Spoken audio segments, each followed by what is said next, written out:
This is Derek Taylor, your professor, and my little overview this week of this week's chapter in the textbook and what we're doing for this week, which is on building a Republican culture in the early Republic. The chapter in the textbook refers to that, creating a Republican culture, I think of what it's called, chapter 8. And so today I'm going to briefly go over what you did, what you're going to look at in the chapter, and the readings which I gave you for this week is a little shorter. It's posted on Desire to Learn. It's not in the Major Problems textbook. I'm also going to talk about the midterm again, which is also, of course, due this coming Sunday. So you probably should have started on it, or already starting on it, hopefully, as we go forward.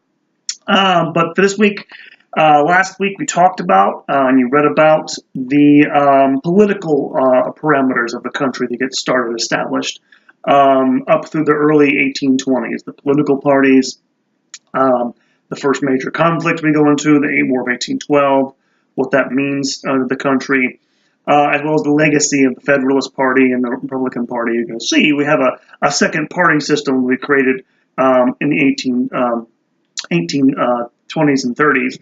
That's coming up.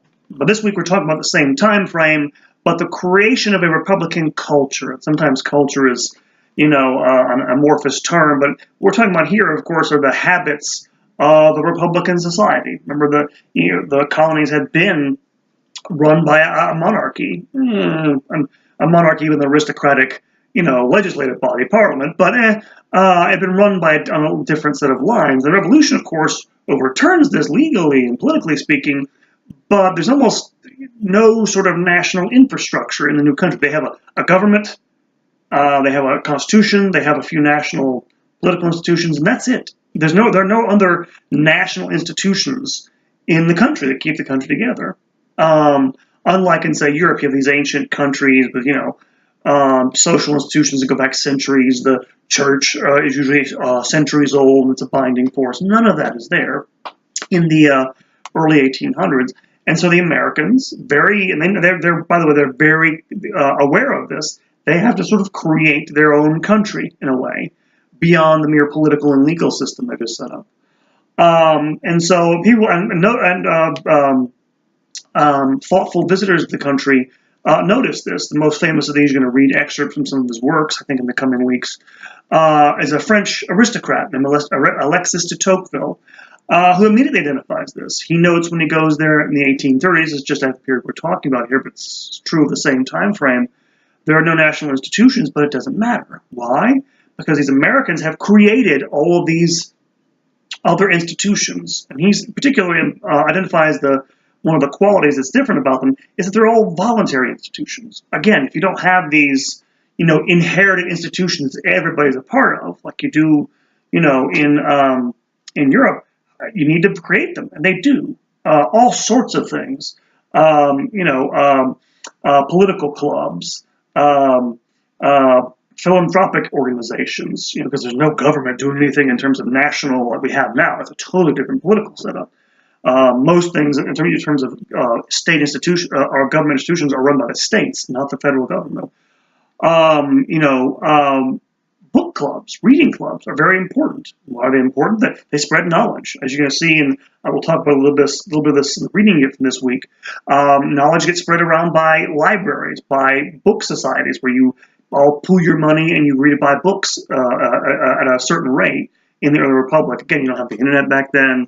The postal service is actually established as one of the things the federal government does do, which means, of course, you can send these books via mail over roads and everything. And there'll be a transportation system created in the early republic, which will facilitate this. But you have all these voluntary type of institutions, which essentially take the function of things that would have been inherited back in Europe. And so it makes for a very different sort of setup.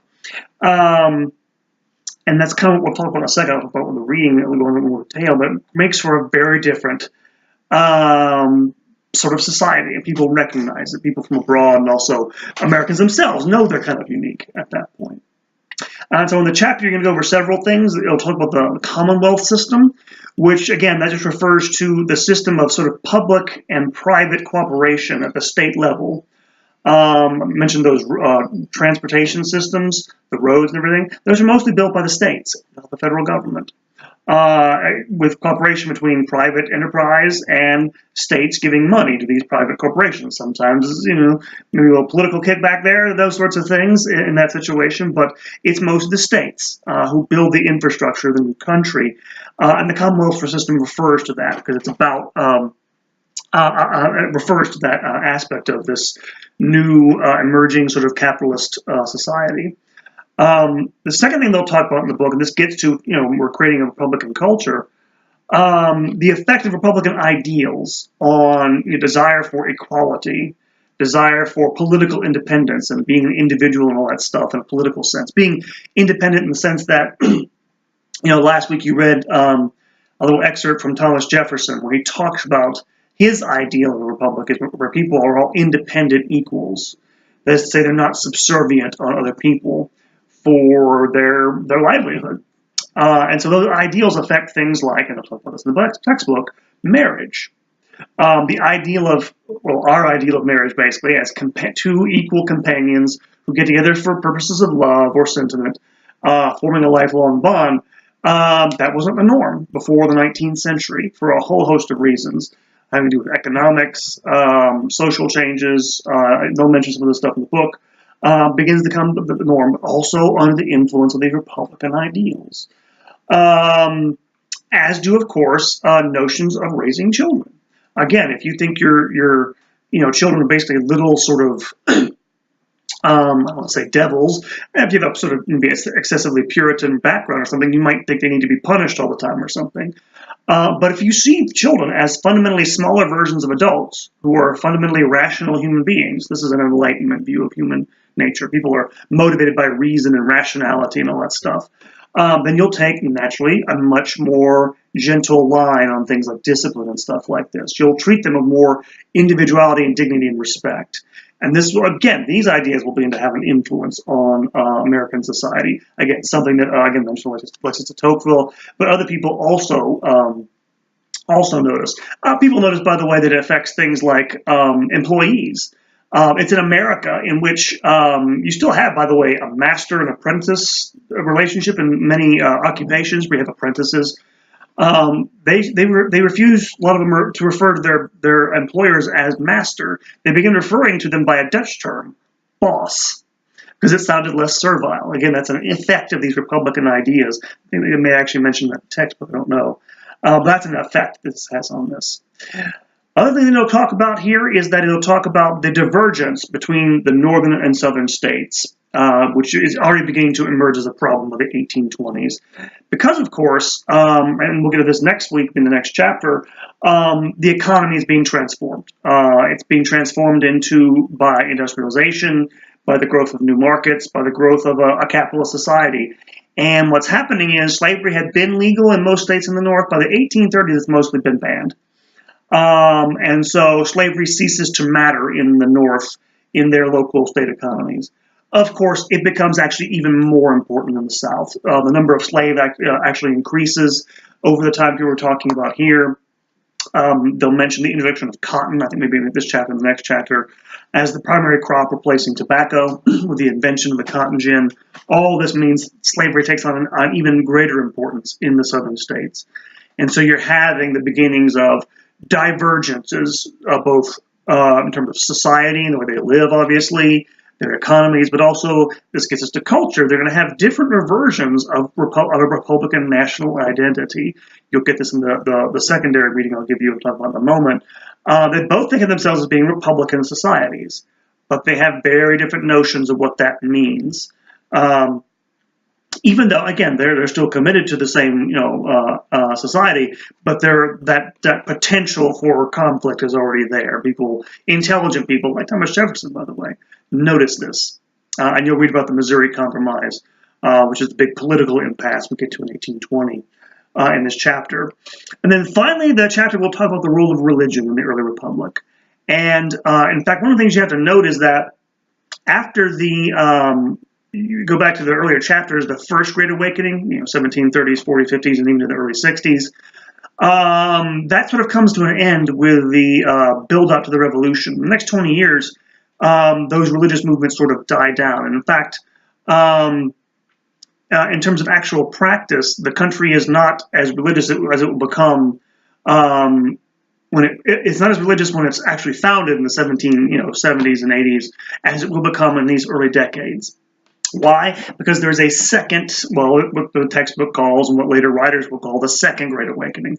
There will be a fantastic series of revivals which will touch virtually the entire republic from end to end, which starts in all places in upstate New York and in the backwoods of Kentucky. And what is for them the hind end of the Roman Republic only extends that far. So it's in the sort of far corners, the west of the new republic, where you have these mass meetings, these mass big camps of people camping out in the woods and other places in open spaces to hear preachers preach these raucous sermons. And in fact, by the way, you're going to watch later on in the semester, I'll have a chapter specifically on religion, a nice documentary, a part of it, about the Second Great Awakening, because it does kind of reshape the country.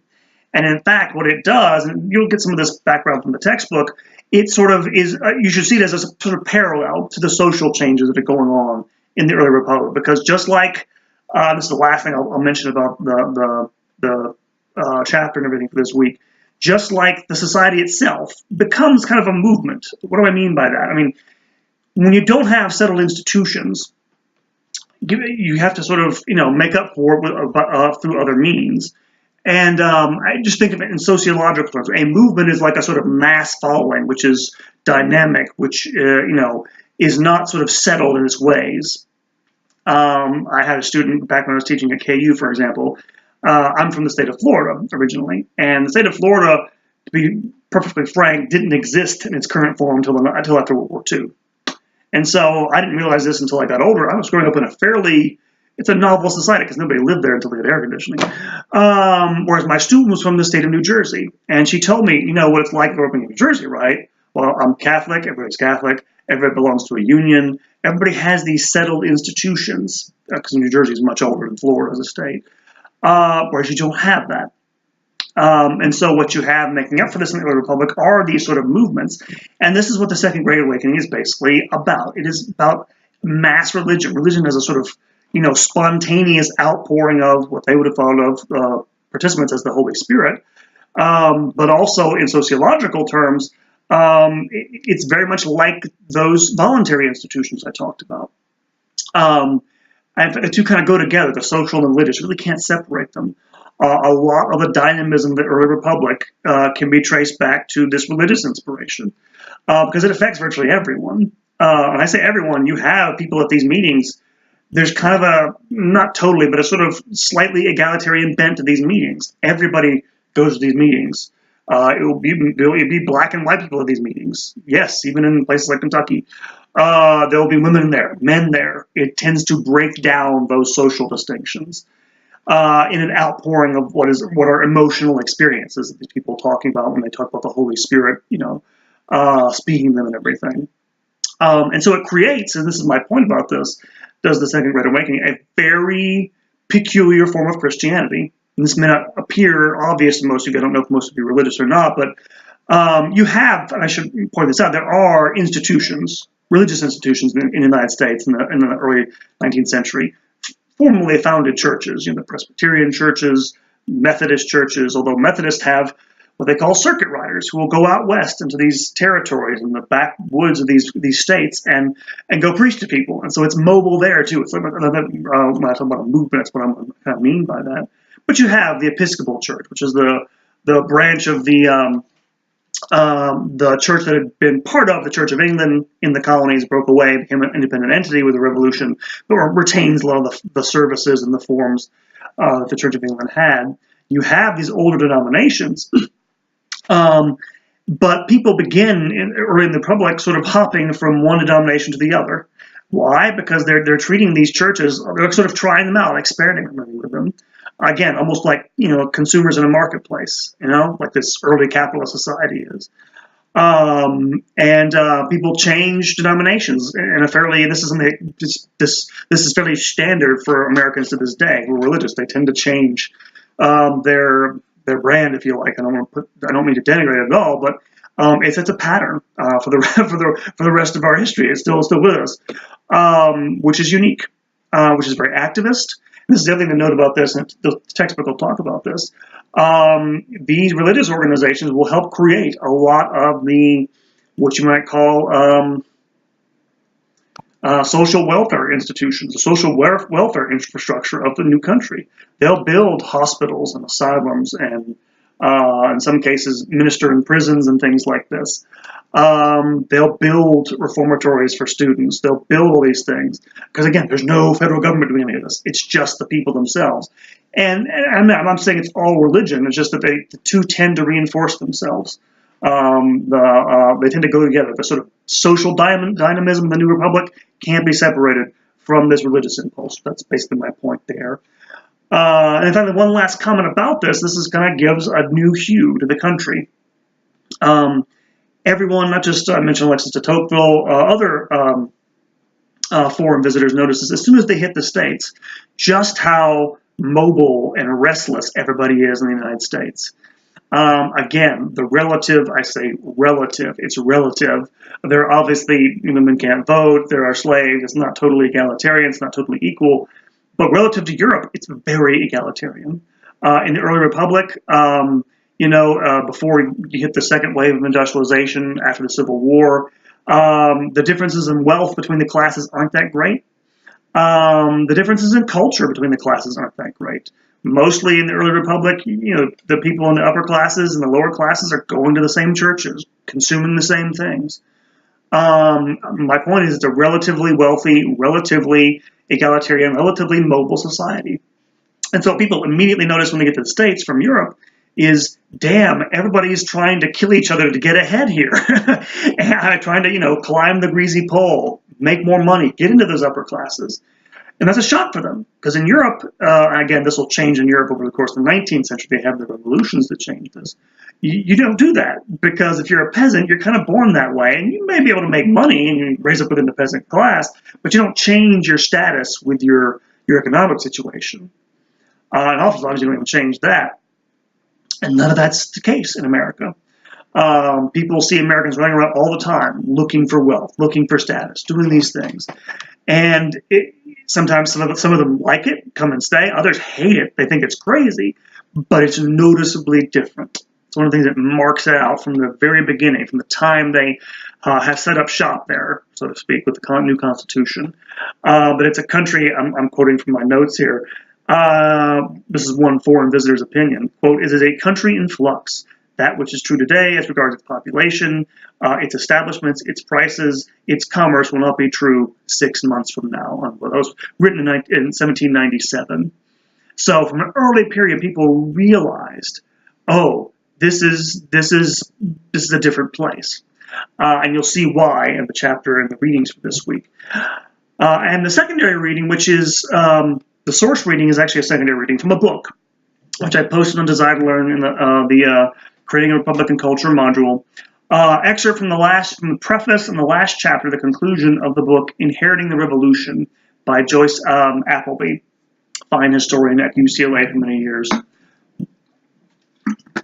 who basically writes a book talking about the first generation of Americans who were born and lived and died after the Revolution, who, literally with the title of the book, inherited all those revolutionary ideas.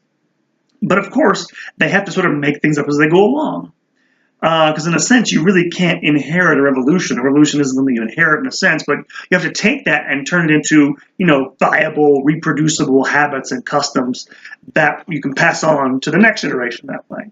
It's a fine book. I recommend the whole thing. I gave you the end of it because she talks about how American national identity gets formed and what it amounts to for these people by the 1820s. Take a close look at it. It should help you, or should have helped you already with your paper. Because she'll talk about this.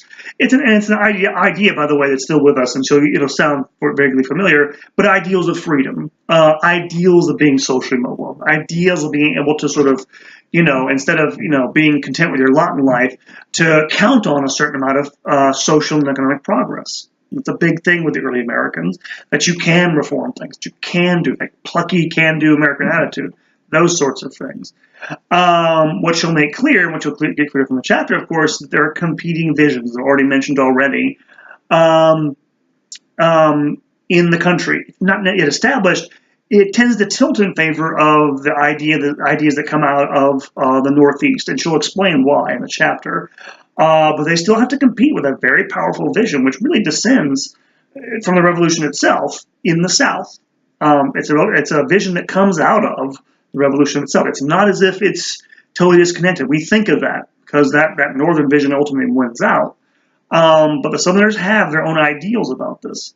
And so pay attention to that. Hopefully that helps you, gives you something to sort of think about when you write the paper. Which lastly brings me to the midterm. And I wanted to, in particular, talk about this. And I had told you last time in this video and in my email, I was going to try to post a sample paper of what I wanted it to look like. I'm having trouble doing this because I have papers from my students last semester. However, I can't use their papers without their permission. So I'm kind of, I've been trying to contact them. They haven't contacted me back. And I don't want to do that without their permission, use their stuff. I may post maybe a sample introduction, may write it myself and show you what I want in the next couple of days. I don't make no guarantees about that. I want to talk about what you should do in the paper in general terms. I remember I talked about it last week in the video. You should take a look at that as well. But take a look at the assignment and what it asked you. It asked you, of course, what long-term developments played into American national identity as it was in the 1820s, for people in the 1820s, at the end of the period we talked about here. And the first thing is, somewhere early in your paper, you should have two things you should state somewhere, but preferably very early in the paper. And your introduction, by the way, doesn't have to be one paragraph. It can be a couple of paragraphs. It can go in through, a couple decent-sized paragraphs, but you need to define what you think national identity meant at some point in the paper. For these people of the early 1800s. And then secondly, just list, and again, and by the way, I said what developments, you could say there's only one thing that makes national identity if you want. Doesn't matter to me. Your choice. It's your decision. Think about it. Or what several developments, and usually students list two or three big ones. You could list, for example, if you think economics is what drives everything, you could mention I think it's basically commerce and trade that creates our national, and you could just go with that. That'd be fine. Others have mentioned social institutions. Probably the most obvious one, well, not maybe obvious one, but one of the major ones, slavery. You could mention that. That could be a possible answer. Lots of possible answers to this, by the way. So I'm not looking necessarily for one right answer, definitely. I'm looking for how well you defend your historical opinion, your analysis with the sources. And then the body of your essay will basically discuss the development or developments in turn. If you're discussing something as broad as commerce or trade, you can discuss a lot of things, actually, in the long term. Remember, you have to cover a long period. You could talk about the early colonists, early process of colonization, which is driven partly by trade. You can talk about, the place of the colonies in the British Empire. It's partly about trade. And then, of course, how trade plays into the revolution after and stuff like that. Or if there are several developments, you can spend one paragraph on, each of them, 3 or 4.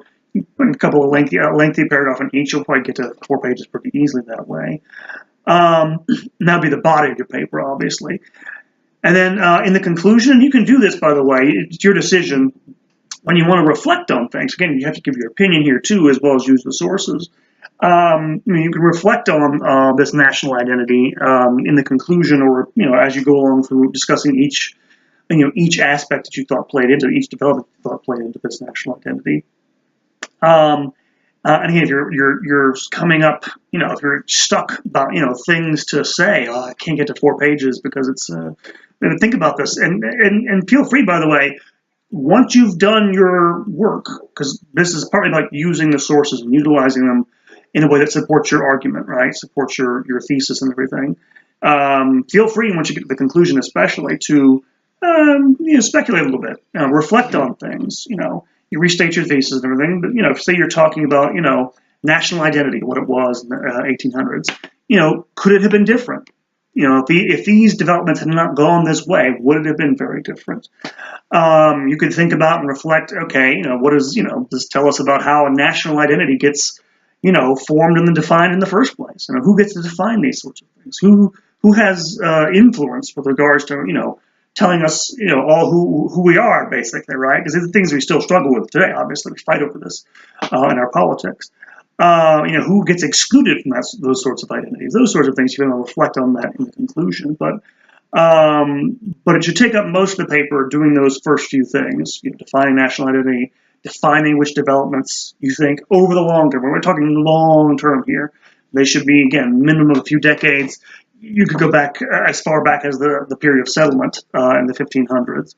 So make sure you choose and are specific about what you're talking about, because it's a short essay for such a broad question. But I did that in order to get you to sort of think about a big question, one that's relevant to you in the present tense, but also it reflects on that people are thinking about this in the early 1800s. It'll get you, I think, in touch with your ancestors, basically, all of you, with your former, what Americans were like in that period, and you'll see big differences, obviously, huge differences, but continuities with what they're grappling with, what you're grappling with. And so I have no problem with you doing that. But the big part of the essay is to take a position, make an argument, defend it with the sources, and not just utilize them, not just, okay, recite stuff. I want you to know facts. That's good. But also, when I say use the sources, and again, this is not creative in a normal sense, but, okay, you can have a nice quotation, say, from Thomas Jefferson, right? If you're talking about national identity, his quotation about independent farmers, about independence being the soul, essentially, of his idea of republicanism. And then you can sort of, put that in context. You can, talk about slavery in the context of that. Where does that play into national identity? It's obviously a big problem in the early 1800s, but you can do different things. You don't just have to sort of, I know what I'm actually doing. My point is kind of painstaking and kind of tedious, but I want you to get the basics of how to make an historical argument. Doesn't mean you can't have a little bit of fun with it, I hope. Maybe not. Maybe this is just total torture for you. I apologize if it is. But feel free. Again, I do this, again, my own writing. I feel once you've done your work, feel free to reflect a little bit in the conclusion, including, your conclusion doesn't have to be one single paragraph. You can have one short paragraph where you sum stuff up, and you can reflect a little bit at the end on what you just talked about. That's fine. You don't have to be, I know everybody's obviously concerned about their grades, and I think you guys will do just fine if you follow what I'm saying here. But yeah, it's okay to, do that at the end. But the big things are, definitions, and you define national identity and you define what the developments are, because that answers the question. That's the big thing, right? Remember, that's the other thing to think about as you go through each paragraph you're writing.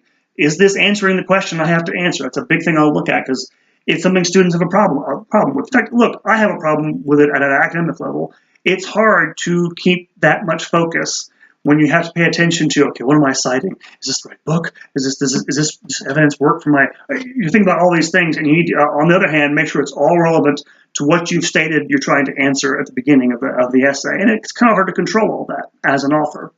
You'll learn that, but you can do it. You can take a little revision, take a little work, but everything in there should help answer that question. Again, as I said before, you should probably have the assignment on your desk when you're writing it, so you can refer back to, okay, I've written this paragraph. I've written this paragraph. Is it actually? It's still answering the main question, because you're going to get into little digressions naturally, where you're answering other sort of maybe subtopics or whatever topics in your body, as long as it all connects back to the main question you have to answer, it's fine. And so I hope I haven't confused you with that, but I wanted to give you a little more detail anyway. As I said before, I'm going to keep trying to get some of these essays, and I apologize if I sound like I'm being, a little paranoid about not using my students' papers. I don't think I have a right to just use your stuff and to use their stuff to show you. They did some good stuff. My last semester, my students got it. I thought they did good midterm essays and final essays, and I'll try to get in contact and give you an example of what the final essay should look like as well. But I don't think I should use their work without their permission. I wouldn't use yours without your permission either. But I'll try to have something visual. Maybe I'll write an example of an introduction for you, and put it up there for you. Something you can see maybe in the next couple of days. One last thing I should mention, I forgot to mention this, but this is an online course. If you need last-minute help with your paper, I actually work in the Writing Center at Johnson County Community College on campus on Fridays. I'm there from 8 a.m. to 2 p.m. every Friday. If you happen to be on campus, you can get on campus. That's a lot of you probably worked in the day can't do this, but if you can, feel free to come in. I'll help you with the paper. I enjoy doing that. It's fine. And so if you want to get help that way, I can do that. I am willing to take a look at papers if you email them to me. I'm not going to proofread. It's the first thing. We don't do that in the Writing Center either. I'm not going to go over grammar and stuff like that. Secondly, I'm not going to, I'll give you suggestions, but I'm not going to give you a detailed sort of breakdown like I will. I'm going to give you a detailed breakdown when I grade your paper, but I'll give you some suggestions if you like. Want me to do that for you on the papers themselves. But feel free to visit me in the Writing Center if you want to do that. And I think that's about it. Good luck with this week. Got a lot of work to do. Oh, one last thing I forgot to mention. This is also a week. This is the 8th week, so every 4 weeks you have some feedback to give me. There's that feedback forum where you say things that aren't working, things that haven't helped you, haven't worked for you, or have worked for you. So you have to leave some feedback for this week. Please do. It did help last time. The feedback people gave me was actually very helpful to me. I very much appreciate it. I've been trying to make the courses more user-friendly. I think it's helped this semester. Most of you guys are still in the class and still trying to do the work. So the retention rate's been better so far. And I hope it's been a good experience for you so far. I hope we can make it even better in the second half as we come to the midway point in the course.